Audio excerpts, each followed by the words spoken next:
our last section. We just left off, and I'm currently now in the lead and trying to push the pace, trying to make a break for it, trying to separate out the pack. You can see the pack's down to about 6 women at this point. I just was passed on that last downhill by Erica Flowers. Looks like she has fantastic skis. She's tactically skiing a very smart race. This is where she finds herself in the lead and says, I think I'm going to, make sure I'm feeling good, making sure I've got my feeds where I want them to be. And this is a good opportunity. It's a long downhill just to kind of take a little bit of a recovery. And for me, this is where I like to really see how my skis are running compared to the other athletes. It gives me that opportunity to say, am I working to keep up or am I chilling? You can see my skis are running well. I'm right there behind Erica. You can see the other Masters athlete that's just right behind me is also looking like her skis are running well. The Craftsbury Green racer athlete, Caitlin Miller, her skis are looking good. Rita Lisa Ropinen. And we have Kate Feldman in this lead pack now of 6 women coming through the second feed station, at Fire Tower Hill. And as we go through the feed station, some people take the neutral feeds. I like to take my own feeds, especially if I have them. I have a pretty specific mix that I like to put in there. And so I'm starting to increase a little bit of the concentration of the feed, giving myself a little bit higher carbohydrate ratio, and slowly starting to ramp up the caffeine that's in my feeds as well. At this point, I've taken about 1 GU in and a lot of fluids because I like to feed often and feed early, which is really the key for me in the Birkie race. I don't like to wait until I absolutely need it. I actually like to take my feeds before I need them so that I have that available energy. Should there be a break or should there be an attack, I can try to respond as best I can. Or likewise, if I want to do a break or an attack, I can put that in when I'm feeling the best, not necessarily wait for the other athletes. So here we're climbing up some of the steeper V1 climbs. Erica Flowers in the lead, looking super strong. I'm trying to match her. She's actually skiing pretty easily, just a few meters off the front there. I'm doing my best not to get too nervous and to kind of stay behind her, but I'm actually not doing a great job of staying right in her draft there. It looks like her skis are running super well.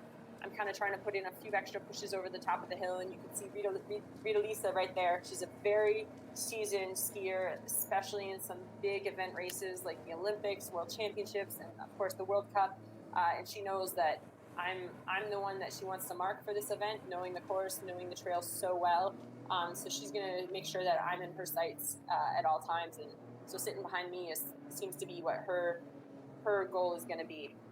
Erica is still taking a nice long pull here at the front, really working this nice gradual sort of downhill section, but with an awful lot of transitions and turns.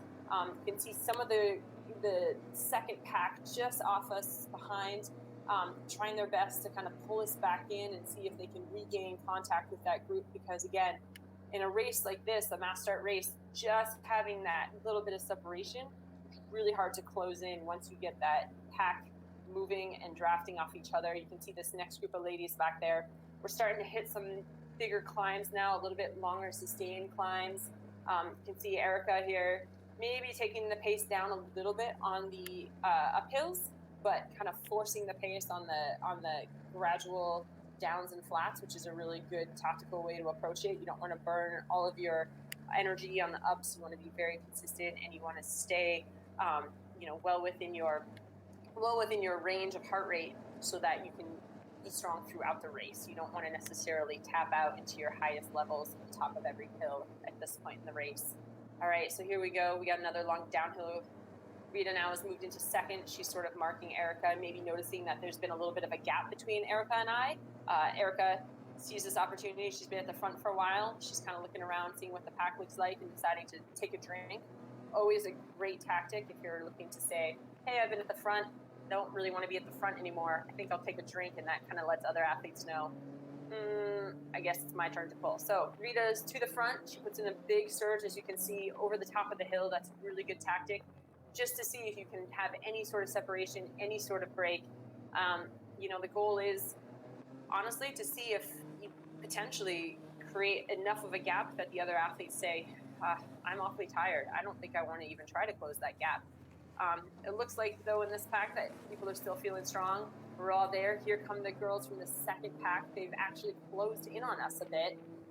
So it's hard to say if they put in a surge or if we maybe came off the gas a little bit too much on that last uphill and allowed them to regain contact. We're heading now into some pretty big climbs, and so we'll see what happens if they can maintain the same distance with us or if they actually do close us in all the way. So it looked like those were the next 5 women, so we have about a pack of 11 kind of in this first group and a pretty big gap to that third group, if you will.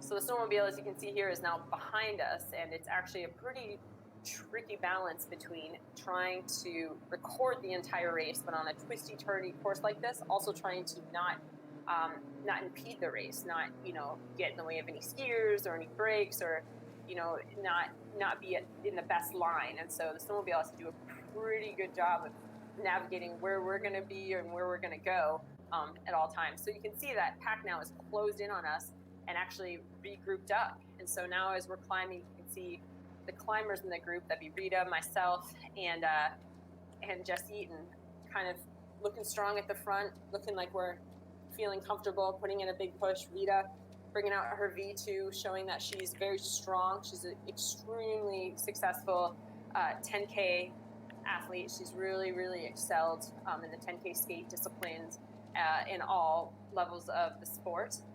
So she definitely has the strength to be up there in the front of this pack. You can see Jess Eaton behind. She's also skiing extremely relaxed, not looking like she's too concerned, just really saving as much energy as she can, feeling comfortable just right there. Again, we have Erica Flowers, not too far off, just still maintaining contact with this lead group, and Kate Feldman and Caitlin Miller kind of just at the tail end of that, trying to stay in. We've again put a little bit of a gap on that second group. They regrouped with us, but over that last hill, Rita kind of put a push over the top, and that separated us out a little bit. So now at this point in the race, you can see the women especially are tending to ski in a little bit more of a line.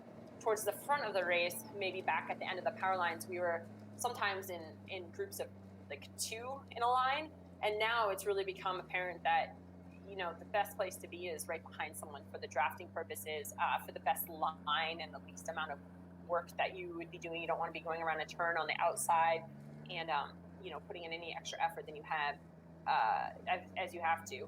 On all of these turns, I'm trying to match Rita stroke for stroke. You can see Jess Eaton there behind. We all have our little individual nuances in our technique, and so, of course, it won't be the same all the time. I feel pretty comfortable in my V1. And it looks like Rita feels super comfortable in her V2 there. It looks really powerful, looks really strong. I'm having to break into my V1 a little bit earlier than her to maintain contact, which maybe is a sign that I'm a little bit tired, not feeling my best.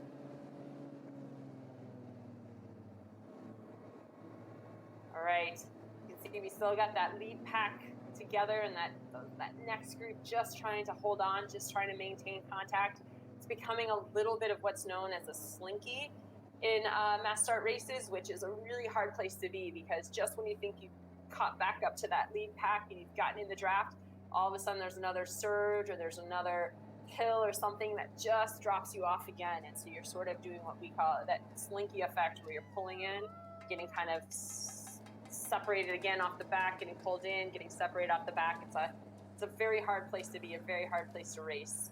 It's never extremely relaxing to be in that position, but they're doing their best.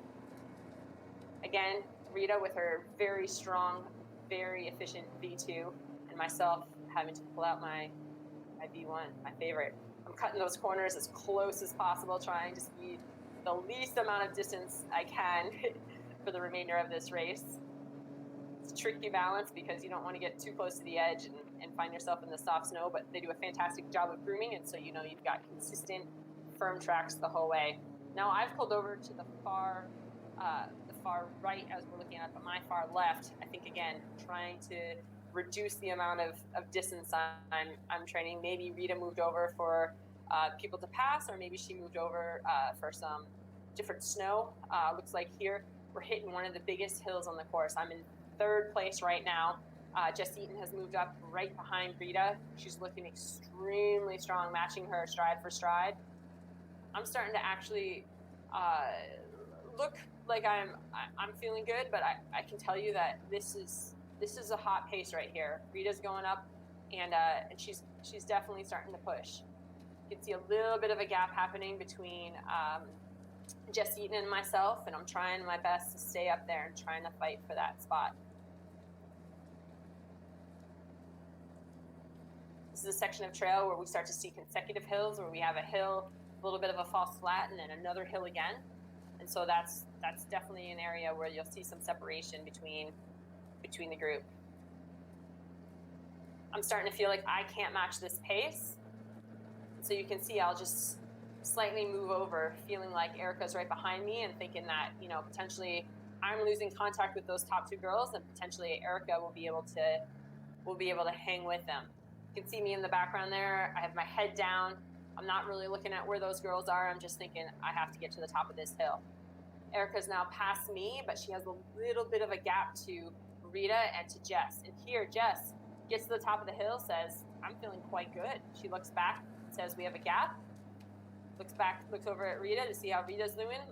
Feeling like Rita's maybe a little bit tired now. Rita pushed up that hill. She was going pretty strong. You can see me in the distance just as these guys are starting to hammer over the top, and I have lost some significant time now. I am quite far back, and it's going to take a lot for me to catch back up. Just when Jess Eaton looks like she's ready to start her sprint, she looks pretty strong and powerful. Well, thanks for watching.